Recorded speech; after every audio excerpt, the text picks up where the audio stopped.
Welcome back sa aming YouTube channel. By the way, I am Ram at makakasama ko nga po pala si Mama. Hello mga ka-good vibes. At si Ram po. Hi, Karam. At si Marie po. Ayan, meron kaming viewers mga ka-good vibes. Viewers! Kapit-bahay po namin siya. Halika dito, Miray. Manonood daw po siya ng vlog ni Rom. Okay? So, ano nga bang gagawin natin, Ate Roma, ngayon? Ate? Mag-unboxing po ng pang-school supplies ko po at malapit na po kasi ang pasukan. Ayun, excited ka na ba ulit pumasok? Aba! Ayun, ikaw, Miray, excited ka na? So, mga ka-good vibe, for today's video, ipapakita po namin sa inyo yung pinamili naming school supplies ni Ate Roma. Siya po ay, anong grade mo na, Ate, pagpasok? 2 po. Grade 2. So, malalaman po natin kung magkano yung naubos namin, yung budget na nagamit namin sa kanyang school supplies para sa grade 2 student, na katulad ni Ate Roma. So, excited na ba kayong malaman mga ka-good vibes? Okay? Ano bang hinihintay natin, Ate? Simula na yan! Okay, syempre. Okay, unahin natin ang Bag. bag. Tara! Diba ang ganda niya mga ka-good vibes? Ang design niya ay? Ang design niya, Ate? Pony po. Pony. Yan. Big ano. Opo. Meron din po siya ditong lagay ng mga lapis. Ano ilalagay mo dito? Pencil po. Okay, dito. Pencil. Ang lunch bag po. Dito sa taas. Mga gamit ko po. Ang laki ng bag. So, dito pala, anong ilalagay mo dito? Tubigan po. Pakita natin sa mga ka-good vibes kung gaano kalaki mo. Papa! Malaki po yan. Yan mga ka-good vibes, so ang laki. Yan. Kasya dyan yung long envelope, ano pa? Yan. So, magkano nga bang nabili namin dito mga ka-good vibes? Nabili po namin siya ng... Ay, gusto niyo bang malaman mga ka-good vibes? Nabili po namin siya ng 250 pesos only. Nabili po namin siya sa kakilala po namin kay Ate Len. Shoutout sa iyo, Ate Len. Thank you. Ang mura ng bag na binebenta niya. Yan, doon po kami bumili. Ganda. Excited na si Ate. Oh. Ang ganda po. Ano masasabi mo sa bag na Ate? Sobrang ganda po. Pwede ko po nilagay mga gamit ko sa school. Kasi din po dito envelope. Ayan, kasha envelope. So, ang next natin mga ka-good vibes ay Notebook po. ayan, writing notebook. Opo. Nabili po namin siya ng magkano nga ba to pa? Yung isang bundle 220 pesos. Ang laman na po niya ay 10 pieces. Tapos 80 leaves po bawat isang notebook. Yan. Iba't ibang kulay na siya mga ka-good vibes. Assorted na. At ang kailangan po ni Roma ay 9 writing notebooks. Pero meron na isang reserve pag kailangan ni Ate. Naka-reserve na yung isa. Opo. Yan. Ano masasabi mo, Ate? Ang dami mong notebook. 9 pieces. 9 pieces lang yung gagamitin mo. Yung isa, reserve mo yun. Ano po? Yan. Ang iba't ibang kulay. Wow. Dito mo isusulat yung... Ang maganda sa kanya mga ka-good vibes. Ayan, tingnan nyo. Pwede nyong ilagay dito yung subject at pangalan ni Ate Roma, grade and section, at pangalan ng teacher. Okay? So, Ate, ano pa? Next. Ito nga, Ate. Colors po. Yan, colors. 16? 1 pieces. Yan. 16 pieces po siya. At, nagkakahalaga siya ng 35 pesos. Okay? Next. Ang next po ay pencil case po. Wow, ang cute. Ang ganda. Pony. Ang galing po. May kasama na rin pong pantasa. Nakita mo sa kanila. Po. May kasamang pantasa. Pantasa po.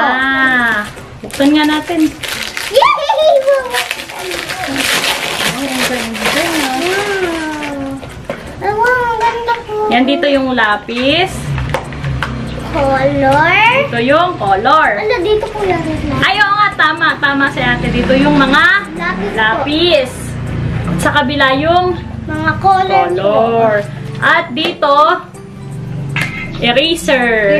Eraser Pang mga pambura. Tapos po, ito po. Ayan, tapos po may pantasa. Oh, ang galing! Dipindot, pakita mo sa kanila.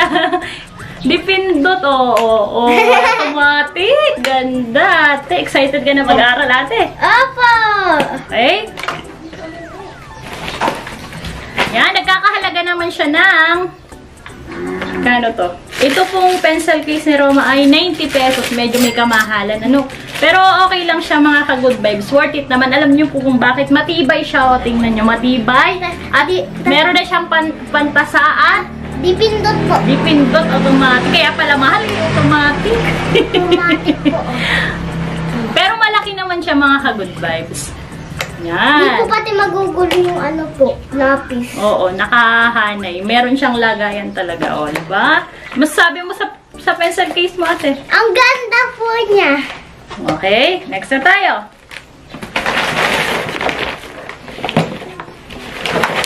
Natin, dito sa baba para. Okay. Envelope. Expanded envelope. Yan. Short po yung, short.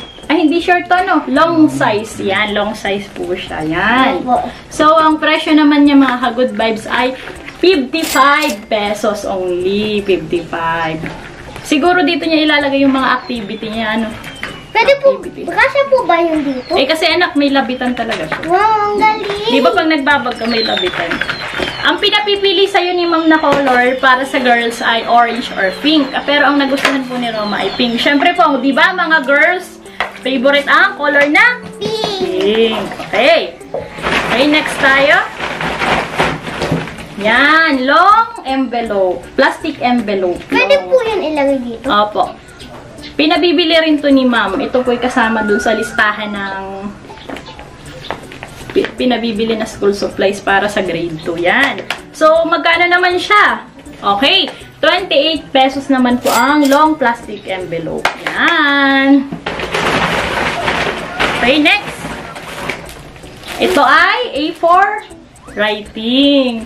10 pieces lang ang kailangan, pero kasi nung nabili namin siya ay nakaganito na.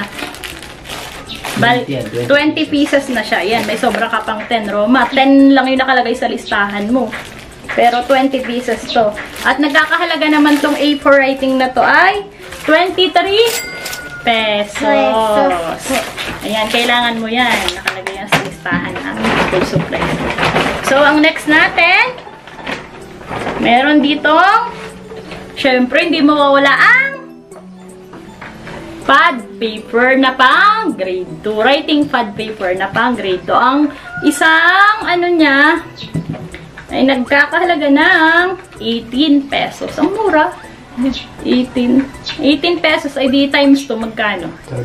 36. Ayan, o. Diba, ate Roma? Pag mag-quiz kayo, may, anong tawag doon? Spelling. Ayan, dito. Ayan. Excited ba si Ote? Dalawa na po binili namin para may reserve. Okay. Ang next natin. Charan! Ito hindi ni Roma pang school. Ito po ay may gusto lang siyang gawin. Ayan. So, ibinili ko na rin. Gusto daw po niyang mag-drawing. Extra notebook. Yan. Ang isa naman niya ay 13 pesos. 13. Yan. 13 pesos lang siya, mga ka-good vibes. Diba? Napakamura niya. Yan. Okay. Anong next natin? Ano po pala? Kaya to. What? Yan. Pencil. Yan. Pencil na pang grade 2. 2 daw yung kailangan eh. Oo nga to. Yan.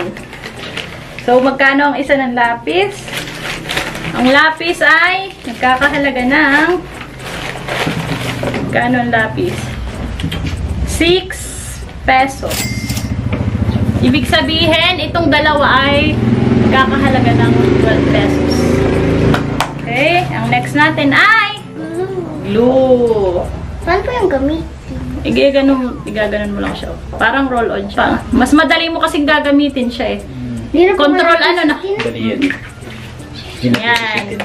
Ito po ay nagkakahalaga siya ng 11 pesos. Ganyan na siya kalaki, mga ka-good vibes. Mag-art kasi kayo, ano pa kaya may mga glue. Pero may gunting na po si Romang luma. Grade 1 siya. Kaya nung grade 1 niya, pwede pa yun. Kaya hindi na po kami bumili ng gunting. Kung ano lang po yung mga wala niya, yun ang pinili namin. At nagpapabili rin po si ma'am niya ng marker. Yan, marker. Dadali niya sa school. Marker. Pentel pen. Nagkakahalaga naman ng ang marker ng 17 pesos. So mga ka-good vibes, ay ito na po lahat ang napamili po namin na school supplies ni Roma para pagbabalik eskwela niya. Siya po ay grade 2 na. Ayan. So para po may idea kayo kung magkano yung mauubos niyo na budget para po sa grade 2 student. Ito po kasi yung mga listahan na binigay ng teacher ni Roma na pamimili namin. So, ang hindi lang po namin na isama dito ay gunting kasi meron na po siyang gunting nung grade 1 pa siya. So, ito na, sasabihin na natin, huwag na tayo paligoy-ligoy pa mga good vibes. Tinotal ko siya ay nagkakalaga ng 788 pesos. So, kung may 1,000 kayo, pasok na yun mga ka-good vibes, di ba? Ayan, so mga ka-good vibes. O, di ba? Kompleto na. Yan po yung kailangan lang para sa grade 2. Ewan ko lang po sa ibang school. Ito po kasi ay dito po sa school ni Roma dito sa Talipan, sa Pagbilao, Quezon. So, ano masasabi mo ate? Ang gaganda ko lang. Excited ka na? Opo, excited na po ako mag-aral. Yan. Very good. Ilagay na natin sa bag mo ate, yung mga panamili. Pa ito, ano mo pa siya ng malapitan. Ayan. Ayan siya po. Ayan yung bag ni Ate Roma. Ang ganda pa po. Tulungan natin si Ate Roma. Upo ka anak, tutulungan kita. Yan. Ang laki ng bag ni Ate. Oh. Lagyan na natin. Ay, kaya pala ako nalilito. Okay. Oh, alisin mo na sa plastic yung notebook. Mga notebook. Lagyan na lang natin siya ng pangalan. Pag malapit na yung pasukan. Ano pa? Wow, ang dami. Ayan siya mga good vibes. O, 10 pieces. Dito ba? Wow, ang ganda. Meron maliit na parang lagay dito sa loob ng bag. Opo. Tapos, ito, yan, itong mga pad paper. Hindi po ito kasali. Ay, ito pala yung gagamitin niya na. Pencil case. At, next. Pencil case po. Dito muna anak yung lapis.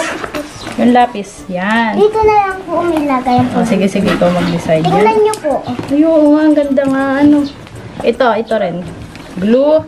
At yung marker. Yung gunting, ilagay na lang natin. Ihabol na lang natin. Opo. Dito nga pala ay lunch. Bak, ano.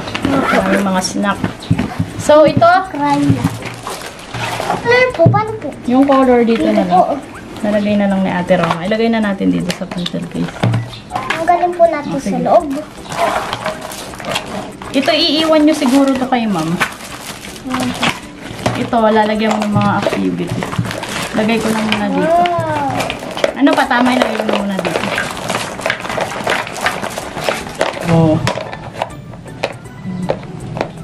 Ganito, bebe, yan. Oh. Yan, lagay mo na dito sa bag mo. So, excited na si ating pumasok. Ikaw ba, Mary? Excited ka na rin ba pumasok? Maalis tayo. Saan tayo pupunta? Excited na po ako mga ka-good vibes. Wow, ang laki, Roma, oh. Ayan. So, yan. Ayan lang mga ka-good vibes. Ayan. So, bag mo nga, ate. Pa-excited na yung anak mo, oh. Wow. Oh. Ayan. Papapasukin ko na kaya to pa. Pwede na ba? Ang pagbabalik pasukan po pala nila ay, ang balik eskwela po nila ay August 29. 29. Isang linggo na lang palang bakasyon. So, magpaalam ka na sa mga ka-good vibes natin, Ate Roma. At Paalam. dito na po nagtatapos ang aming video. Sana po nagustuhan nyo. Don't forget to like, share, and subscribe. Don't forget to the notification bell para ma-update namin sa mga bago namin video. Bye! Bye, mga ka-good vibes! Ang ganda. Maalis tayo. Saan? Saan tayo pupunta, Pogi? School. Oh, mag-school ka na rin, Rom. Babay ka na, Rom. Babay ka na sa mga ka-good vibes. Babay ka na, Rom. Bye!